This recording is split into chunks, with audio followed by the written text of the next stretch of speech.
ఒకరోజు ఆరణ్యంలో శాంతిగా శివుడు ధ్యానం చేస్తూ కూర్చున్నాడు. ఆ సమయంలో ఓ చిలిపి జింక ఆ దగ్గరికి వచ్చింది. అది చాలా ఆసక్తిగా ఎగురుతూ అటూ ఇటూ ఆడుతూ శివుడి దృష్టిని ఆకర్షించడానికి ప్రయత్నించింది. కాని శివుడు ధ్యానంలో చాలా ప్రశాంతంగా కదిలే లేదు.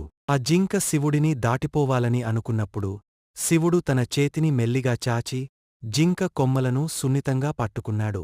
ఆశ్చర్యపోయిన జింక శివుడి కరుణతో నిండిన శక్తిని అర్థం చేసుకుంది. పారిపోకుండా శివుడి పక్కనే ప్రశాంతంగా నిలబడిపోయింది.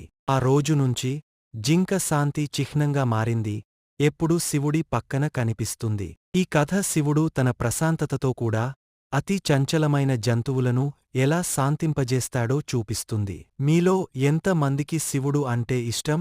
కామెంట్ చేయండి, లైక్ చేయండి, సబ్స్క్రైబ్ బటన్ నొక్కండి.